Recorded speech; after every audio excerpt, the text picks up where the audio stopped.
Jagan 2.0 app launch చేయడం కోసం అని చెప్పేసి నిన్న రాష్ట్ర వైఎస్ఆర్ కాంగ్రెస్ పార్టీ ఆఫీసులో జరిగింది. ఈరోజు జిల్లా కేంద్రంలో జరుగుతుంది.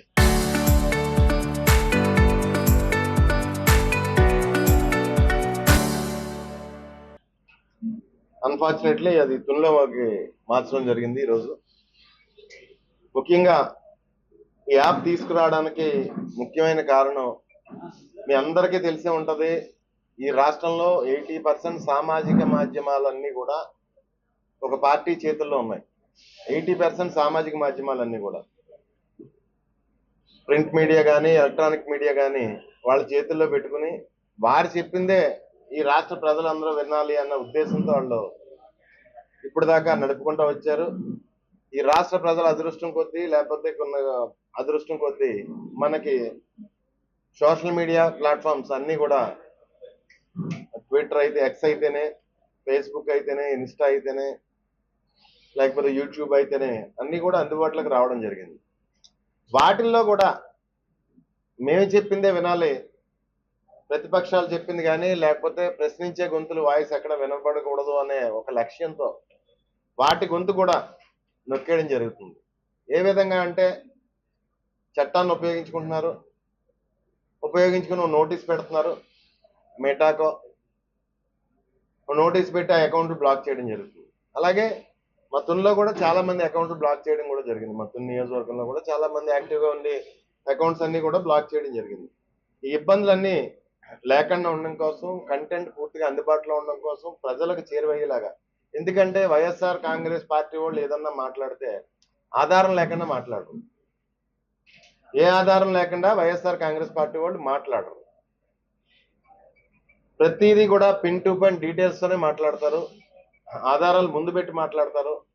అన్ని చూపించి మాట్లాడతారు. నాయకుడి దగ్గర నుంచి మా కార్యకర్తల వరకు, కింద స్థాయి కార్యకర్తల వరకు. మరి మా గొంతు కూడా అమరావతి పేరు చెప్తే చాలు మా గొంతు నొక్కేస్తున్నారు. ఇదేంటి ఎస్ఎఫ్టీకి 20,000 పైచీలకి ఎందుకు అవుతుంది? కేంద్ర ప్రభుత్వం 4,900, 4,500 ఖర్చు పెట్టి చేసుకుంటుంది కదా, మనకి ఎందుకు అంత ఎక్కువ అయిపోతుంది అంటే 10,000 కోట్లు ఖర్చు అయ్యే దగ్గర 50,000 కోట్లు ఎందుకు ఖర్చు అవుతుందని ఎవరన్నా ప్రశ్నిస్తే ఆ ప్రశ్న జనాల్లోకి చేరకుండా ఆ ప్రశ్నించిన గొంతును నొక్కేస్తున్నారు. అంటే తప్పు చేస్తున్నారు కాబట్టి, ఖచ్చితంగా తప్పులు చేసుకుంటూ వెళ్తున్నారు కాబట్టి ఆ ప్రశ్నించే గొంతుల్ని నొక్కేసి పరిస్థితి ఈరోజు వచ్చింది. మూకుముడిగా వాళ్ళు ఏం చేస్తున్నారంటే దాడి. హైదరాబాద్లో ఒక ఆఫీస్తో ఒక 400-500 మందిని ఒకే దగ్గర కూర్చోబెట్టడం, లేకపోతే మంగళగిరిలో ఒక పార్టీ ఆఫీస్లో 200-250 మందిని ఒకే దగ్గర కూర్చోబెట్టడం. ఒక దగ్గర నుంచే కంటెంట్ క్రియేషన్ అయితేనే, లేకపోతే మొత్తం A to Z అంతా దాడి, బూతులు అయితేనే, తిట్టడం అయితేనే ఒకే దగ్గర నుంచి మొత్తం అంతా చేయడం జరుగుతుంది. ఆ రకంగా ఈ రాష్ట్రాన్ని తప్పుదోవ పట్టించే పరిస్థితిలో ఉన్నారు. కానీ అనుభవించి ప్రజలకు తెలుసు ఖచ్చితంగా ఎలక్షన్ వచ్చేసరికి ఈ ప్రభుత్వానికి, ఈ మంచి ప్రభుత్వం ఏదో అంటారు కదా, ఈ మంచి ప్రభుత్వానికి బుద్ధి చెప్పే పరిస్థితిలో ఈ రాష్ట్ర రైతాంగం కానీ, ఈ రాష్ట్రంలో మహిళలు కానీ, ఈ రాష్ట్రంలో విద్యార్థులు కానీ, ఈ రాష్ట్రంలో బాధితులు కానీ అందరూ కూడా సిద్ధంగా ఉన్నారని తెలియజేస్తే, అదేవిధంగా సోషల్ మీడియా ప్లాట్ఫామ్స్ ఈరోజు చూస్తాం. ఏదో పాము తన పిల్లలను తను తినేసినట్టు ఈరోజు నిన్న మొన్న చూసాం. తెలుగుదేశం వాళ్ళకి కూడా ఒళ్ళు మండి, లేకపోతే జనసేనలకు ఒళ్ళు మండి ఏదన్నా వాళ్ళు ఎక్స్ప్రెస్ చేసినా, వాళ్ళ వ్యూస్ ఎక్స్ప్రెస్ చేసినా వాళ్ళని కొట్టడం, వాళ్ళ మీద చేయి చేసుకోవడం, వాళ్ళని గాయపరచడం కూడా జరుగుతుంది. దయచేసి అలా కూడా చేయకండి ఎవరోని. ఎందుకంటే నేను మీ భవిష్యత్తులు పాడు చేసే పరిస్థితుల్లో ఈ ప్రభుత్వాలు ఉన్నాయి. ఎందుకంటే మీరు జగన్మోహన్ రెడ్డి గారు లాంటి మంచి ప్రభుత్వంలో మీరు ఏం మాట్లాడినా ఆయన లైట్గా తీసుకోవడం, పట్టించుకోకపోవడం అది ఉండేది. ఎందుకంటే పూర్తి స్వేచ్ఛగా ఎవరి వ్యూస్ వాళ్ళు చెప్పగలిగే పరిస్థితి ఉండేది. కానీ ఈ ప్రభుత్వం అలాంటి ప్రభుత్వం కాదు. సొంత కార్యకర్తలే కాదు, సొంత పిల్లలే కాదు, ఎవరు ప్రశ్నించినా సరే వాళ్ళ గొంతు నిలివేయడానికి ఈరోజు రాష్ట్ర ప్రభుత్వం సిద్ధంగా ఉందని తెలియజేసుకున్నాం. అదేవిధంగా మరి చూస్తున్నాం, మరి వైజాగ్ ఋషికొండలోని ఋషులు తపస్సు చేసి ఋషికొండలోని మరి పూర్వం గతంలో అబాండెడ్ రిసార్ట్స్ ఒకటి ఉండేది, హరిత రిసార్ట్స్ అని చెప్పేసి. ఆ రిసార్ట్స్ ని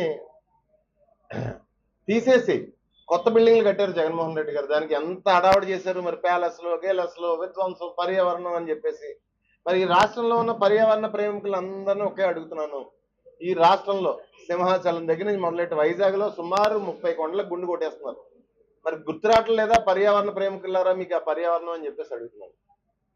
ఒక్క కొండంలో అది కూడా పాత హోటల్ తీసేసి కొత్తది కన్స్ట్రక్ట్ చేస్తేనే అంత గొడవ గొడవ గోల గోల చేశారే. మరి సుమారు 99 పైసలకి రూపాయి పేరు చెప్పి ఎకరాలు ఎకరాలు వేల కోట్ల కుంభకణాలు జరుగుతుంటే వైజాగ్ లో ఏం చేస్తున్నారు మీరు? కనీసం ప్రశ్నించట్లేదా? ఈ రాష్ట్ర ప్రజలందరూ కూడా మీరు ప్రశ్నిస్తారేమో అని చూస్తున్నారు. గతంలో ప్రశ్నించిన మీరు ప్రశ్నిస్తారేమో అని ఈ రాష్ట్ర ప్రజలందరూ కూడా ఎదురు చూస్తున్నారు. ఎందుకంటే వైజాగ్ వెళ్తే తెలిసిపోతుంది. తొలి నుంచి వైజాగ్ వెళ్తే ప్రతి కొండకే గుండె. ఒక పాత హోటల్ని, పాడైపోయిన హోటల్ని, పనికిరాని హోటల్ని తీసి ఓ రాష్ట్రపతి వచ్చినా, ప్రధానమంత్రి వచ్చినా, ఎవరు వచ్చినా స్టేట్ గెస్ట్ ఉండడానికి కూడా సరైన వసతి సౌకర్యం లేకపోతే ప్రైవేట్ హోటల్లో ఉండి పరిస్థితి ఉంటే వాళ్ళ కోసమో లేకపోతే పరిపాలన కోసమో కట్టిన బిల్డింగ్స్ ని అంత తోలనాడారు.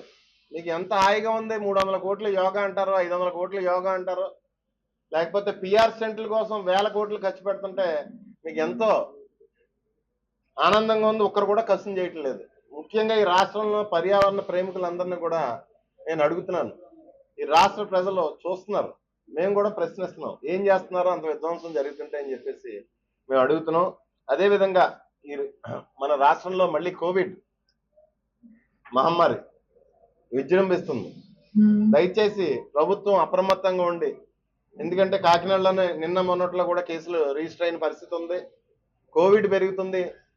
కోవిడ్ ప్రోటోకాల్స్ పెట్టి ప్రజలను అప్రమత్తం చేసి దయచేసి కన్నాళ్ల పాటు అన్నా సరే మీ పిఆర్ స్టెంట్లన్నీ పక్కన పెట్టి ప్రతి నెల క్రితం నెల అనుకుంటా తునొచ్చారు, ఏదో పెన్షన్ ఇవ్వడానికి ఏదో వచ్చారు.